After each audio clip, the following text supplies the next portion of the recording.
दोस्तों, आज मैं आपको जीवित पुत्रिका व्रत की पौराणिक कथा सुनाने जा रही हूँ। जीवित पुत्रिका का व्रत माताएं अपने संतान की लंबी आयु और मंगल कामना के लिए करती हैं। ओम नमो भगवते वासुदेवाय। नर और नारायण को सरस्वती देवी तथा वेद व्यास जी को प्रणाम कर जय अर्थात शास्त्र पुराण कहें। जिस परमेश्वर की ब्रह्मा, वरुण, इंद्र, महादेव और देवता लोग सुंदर स्तोत्रों से स्तुति करते हैं और जिन परमेश्वर का शिक्षा, सूत्र, व्याकरण, निरुक्त, ज्योतिष, छंद इनके सहित वेदों द्वारा, पदक्रम, उपनिषदों द्वारा सामवेदी लोग गुणानुसार गाते हैं और योगी लोग ध्यान करके मन में जिस परमेश्वर को देखते हैं और जिसके अंत को देवता और असुरों ने भी नहीं जाना, उस परमेश्वर को नमस्कार है। एक समय नौनिशारण्य के रहने वाले सब मुनि लोग संसार के ऊपर कृपा की इच्छा से सुत जी से पूछने लगे, यह भयंकर घोर कलयुग में बालक बहुत काल तक जीने वाले कैसे होंगे? सुत जी बोले, द्वापर के अंत में जब कलयुग प्रवृत्त हुआ तब दुखिनी स्त्रियां विचार करने लगी कि माता जीती हैं, उनके आगे लड़के नष्ट हो जाते हैं। ऐसा निश्चय करके गौतम ऋषि के पास सब मिलकर गईं। सुखपूर्वक महात्मा गौतम एकांत में बैठे थे। उनके आगे स्त्रियां नम्रता पूर्वक खड़ी होकर कहने लगीं, इस भयंकर समय में किस प्रकार से या तप से हम लोगों के लड़के जीवित रहेंगे, ऐसा निश्चय करके हे प्रभु आप ही कहिए।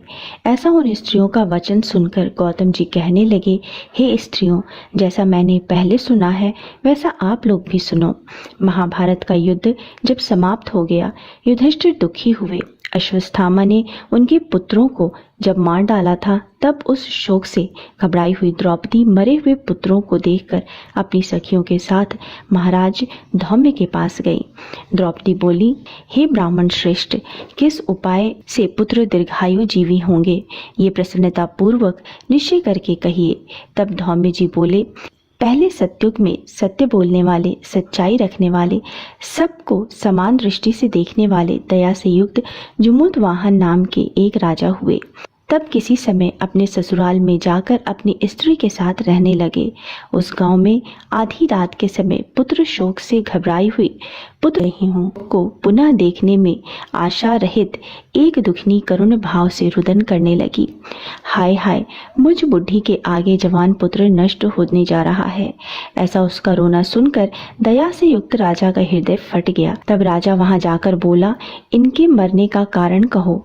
वह बोली, हे राजन, रोज रोज गरुड़ मेरे लड़के को खाता है। वृद्धा का वचन सुनकर दयालु राजा बोला, तू खड़ी रह, तेरे पुत्र की रक्षा के लिए मैं यत्न करूंगा। यूं कहकर राजा भय को छोड़कर खाने के स्थान पर गया। वहां पर गरुड़ जी आकर राजा के शरीर का मांस खाने लगे। बड़े तेजस्वी गरुड़ जी ने बाया अंग जब खा लिया, तब पासा फेर कर राजा ने दूसरा अंग भी दे दिया। उसको देखकर गरुड़ जी ने पूछा, देव योनि में आप कौन हैं? हे वीर, आप मनुष्य नहीं हैं, आपके जन्म और कुल को कहिए। इसके बाद राजा स्वयं पीड़ा से घबराया हुआ बोला, आप अपनी इच्छा पूर्वक भोजन कीजिए, व्यर्थ के प्रश्नों से क्या लाभ। इस वाक्य को सुनकर गरुड़ ने उन्हें खाना छोड़ दिया। फिर आग्रह पूर्वक राजा के जन्म और कुल को पूछने लगा। राजा बोला, मेरी माता रानी शैव्या है और पिता राजा शालिवाहन है। सूर्य वंश में उत्पन्न हुआ मैं राजा जुमुतवाहन हूँ। इस दयालुता को देखकर राजा से गरुड़ जल्दी से बोला कि हे महाराज, जो आपके मन में हो सो आप वर मांगिए। राजा बोला, हे गरुड़, आप अगर मुझको वर देना चाहते हैं तो मैं मांगता हूँ कि जिसको आपने पहले आहार बनाया है वे सब जिए और फिर अब आप किसी जीव को न खाएं, यही मेरी प्रार्थना है। और जो जीव उत्पन्न होते हैं वे बहुत काल तक जिए, ऐसा उपाय कीजिए।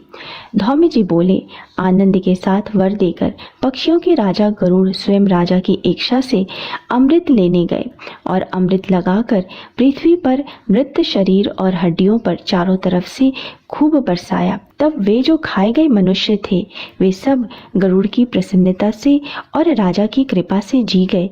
राजा का शरीर पहले से दुगुना सुशोभित हुआ। राजा की दयालुता देखकर गरुड़ जी बोले कि दूसरा वरदान लोक हित की इच्छा में मैं स्वयं देता हूँ। अश्विन माह के कृष्ण पक्ष की अष्टमी बड़ी शुभ है। सप्तमी से रहित वह आज है और तुम प्रजा को जिलाने वाले हो।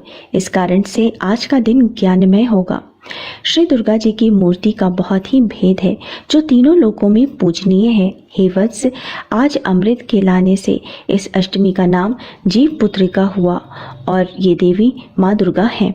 इस अष्टमी तिथि में जो स्त्रियां जीव पुत्रिका का पूजन करेंगी और कुशा से तुम्हारा रूप बनाकर श्रद्धा और भक्ति से पूजन करेंगी, उनके सौभाग्य की वृद्धि और वंश की वृद्धि निरंतर होती रहेगी।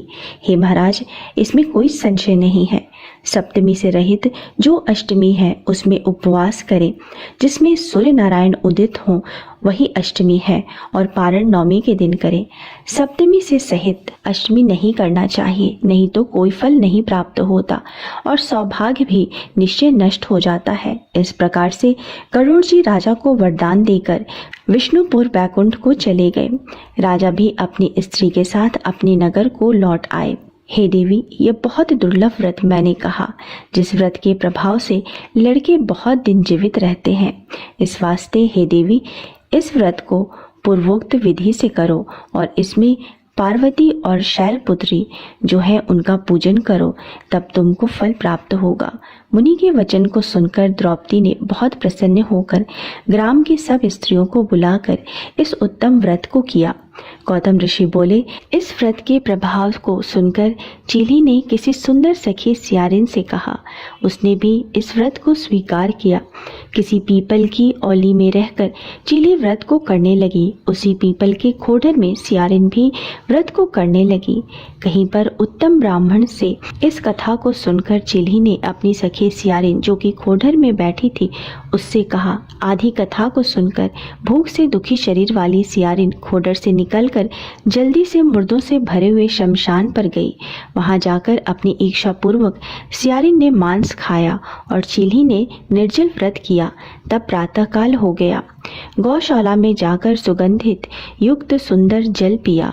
वहीं पर स्वस्थ चित्त से नवमी के दिन नवमी में पारण किया। कुछ ही समय बाद दोनों ने अपने शरीर को छोड़ दिया। बाद में कौशलपुर में किसी धनी के घर संयोग से एक ही घर में दोनों का जन्म हुआ। बड़ी बहन सियारिन हुई, छोटी बहन चिल्ही हुई। संपूर्ण लक्षणों से युक्त उसको जाति का स्मरण रहा। बड़ी बहन काशीराज से ब्याही गई, छोटी बहन वही काशी राज के मंत्री से ब्याही गई। गहरे पंथ अग्नि के समीप में विधि पूर्वक ब्याह किया गया। पूर्व जन्म के फल से मृगनैनी रानी से जो लड़का उत्पन्न हुए वो सब यमराज के घर चले गए। जाति का स्मरण रखने वाली दीवान जी की स्त्री के 8 पुत्र उत्पन्न हुए। 8 वसुओं की माता की तरह उसको देखकर राजा की स्त्री राजा के आगे ईर्ष्या के साथ बोली, हे नाथ, मेरे वचन को आप पूर्ण करो और जिस रास्ते से मेरे लड़के यमराज के यहाँ गए हैं उसी रास्ते से अगर हमारा जीवन चाहते हो तो मेरी बहन के लड़कों को भी पहुंचा दो। ये सुनकर राजा ने वैसा ही किया। इसके बाद जीवित पुत्रिका ने उनको जिला दिया। एक समय वन में उनके सर काटकर बांस की दौरी में रखकर उसके घर भिजवा दिया। वे सब सर अनेकों रत्नों से युक्त हो गए। बिना चोट के सभी जी गए। उन लड़कों को देखकर राजा की स्त्री बड़े आश्चर्य को प्राप्त हुई। आकर के अपनी बहन से पूछने लगी कि तूने कौन सा ऐसा व्रत किया जिससे तुम्हारे लड़के बार बार मर के भी जीवित हो जाते हैं।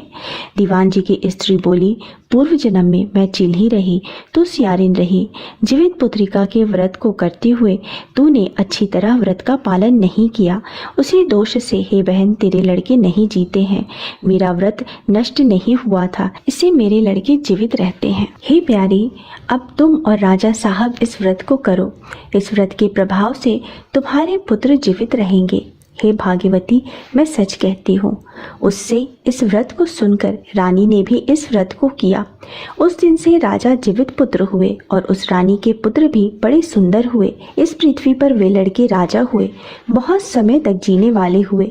सुत जी ऋषियों से बोले, ये मैंने सुंदर व्रत संपूर्ण सौभाग्य को बढ़ाने वाला कहा है। पुत्रों के दीर्घ जीवन की इच्छा रखने वाली स्त्रियां इस व्रत को करें। सब मिलके बोलो, राजा जमूत वाहन की जय, माँ जीवित पुत्रिका की जय। ओम नमो भगवते वासुदेवाय। दोस्तों, उम्मीद है आपको मेरा आज का वीडियो पसंद आया होगा। वीडियो पसंद आया है तो वीडियो को लाइक ज़रूर कर दीजिएगा, परिवारजनों के साथ, दोस्तों के साथ शेयर कीजिएगा और मेरे चैनल को सब्सक्राइब करना मत भूलिएगा। मिलते हैं अगले वीडियो में, तब तक स्वस्थ रहिए, सुरक्षित रहिए और अपना बहुत बहुत ध्यान रखिए। जय माता दी।